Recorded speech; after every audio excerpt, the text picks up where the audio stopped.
Iran kembali meluncurkan rudal ke Israel pada Senin dini hari waktu setempat.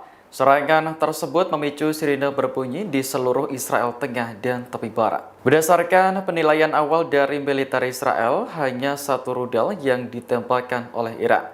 Tidak ada laporan terkait kerusakan maupun korban karena rudal disebut berhasil dicegat. Warga yang berlindung ke bunker juga diperbolehkan keluar setelahnya. Serangan ini terjadi setelah Amerika Serikat mengebom 3 situs nuklir Iran, yakni Natanz, Fordo, dan Isfahan. Presiden Amerika Serikat Donald Trump berdalih, tindakan tersebut bertujuan untuk mencegah Iran mengembangkan senjata nuklir. Dalam aksinya, pasukan Amerika menggunakan bom penghancur bunker yang diangkut oleh pesawat siluman B-2. Citra satelit yang dianalisis New York Times memperlihatkan bahwa fasilitas nuklir Iran mengalami kerusakan.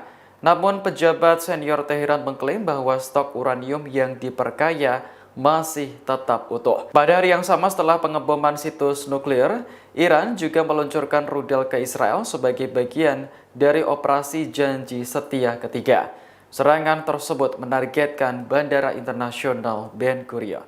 Yang menurut melancarkan serangan sebagai balas dendam lantaran 3 situs nuklir Iran diserang Amerika Serikat, kemarahan itu dilimpahkan ke Israel dengan menggempur Tel Aviv dan Yerusalem pada Senin 23 Juni pagi. Ledakan dahsyat hingga warga sekarat saat rudal Yaman menggempur 2 kota besar di Israel.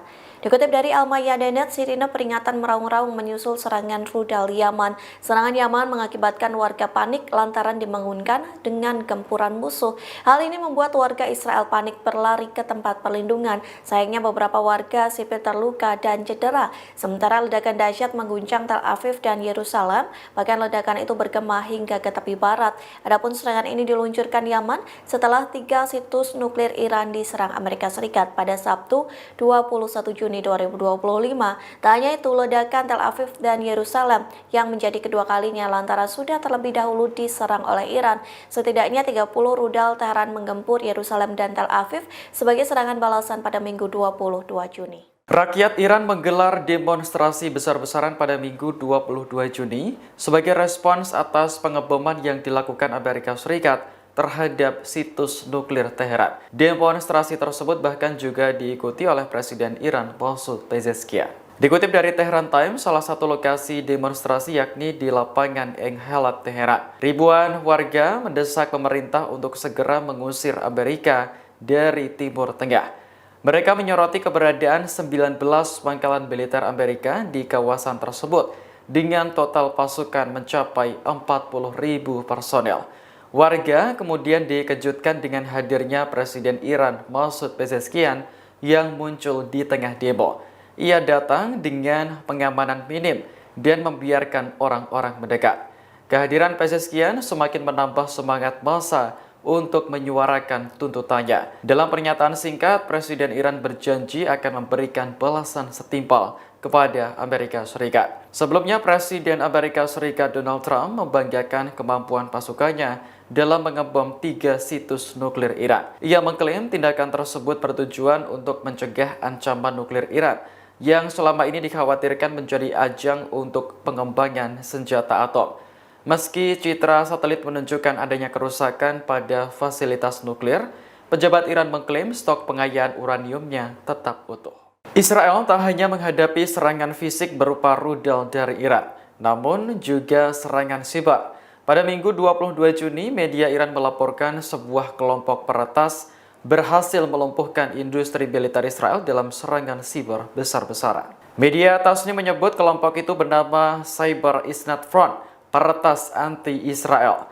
Menurut pernyataan yang dikeluarkan oleh kelompok tersebut, sebagian besar infrastruktur industri keamanan dan militer Israel telah disusupi dan terkontaminasi dengan peralatan siber canggih. Infiltrasi ini mengakibatkan kegagalan fungsi secara luas pada produk militer Israel, khususnya yang diproduksi oleh perusahaan yang terkait dengan peralatan perang. Kelompok tersebut mengungkapkan bahwa serangan siber ini difokuskan pada domain teknologi strategis dan sensitif di sektor pertahanan. Salah satu dampaknya adalah gangguan pada Rafael, produksi senjata terkemuka Israel yang beroperasi di bawah Kementerian Perang.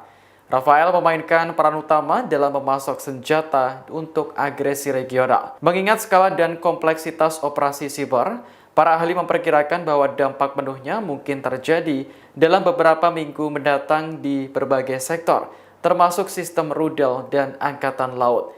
Cyber is not front mengumumkan bahwa ini adalah satu fase dari kampanye yang lebih luas untuk melemahkan kemampuan Israel dalam melakukan operasi ofensif. Drone nyamuk militer Cina diklaim menjadi senjata pengubah peperangan selamanya.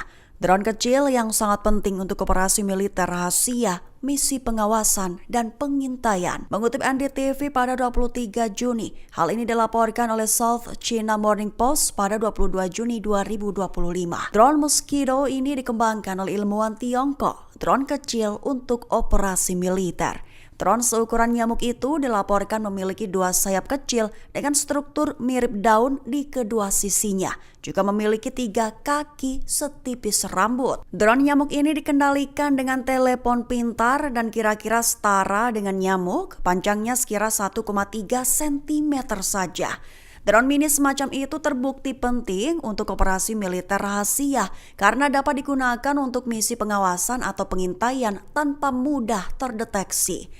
Mereka dapat menavigasi melalui puing-puing untuk menemukan korban selamat dalam keadaan darurat. Micro drone ini juga dapat dilengkapi dengan sensor untuk memantau kondisi lingkungan seperti kualitas udara atau kualitas air.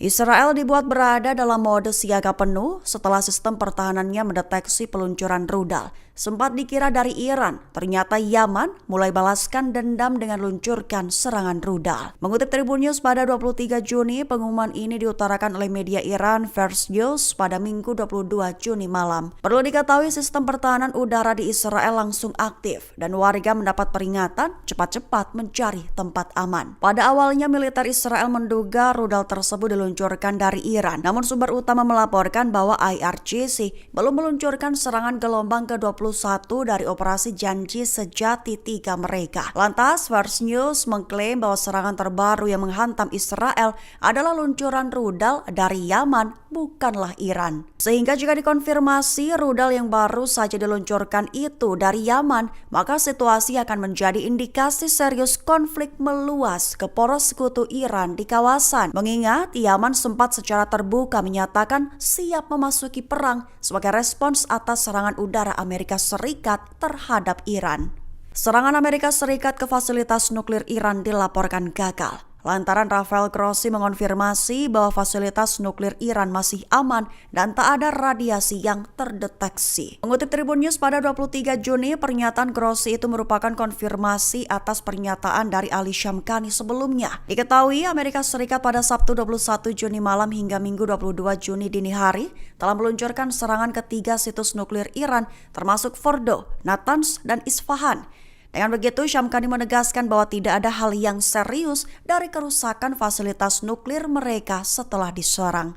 Lantas mengonfirmasi pernyataan dari Shamkhani, Kepala IAEA Rafael Grossi bersuara. Ia menegaskan bahwa serangan bom Amerika Serikat terhadap fasilitas nuklir Iran hampir tidak merusak bangunan material nuklir. Menurutnya hanya sedikit material nuklir yang terdampak dalam serangan tersebut, sehingga tidak ada peningkatan radiasi yang terdeteksi di luar area kompleks nuklir.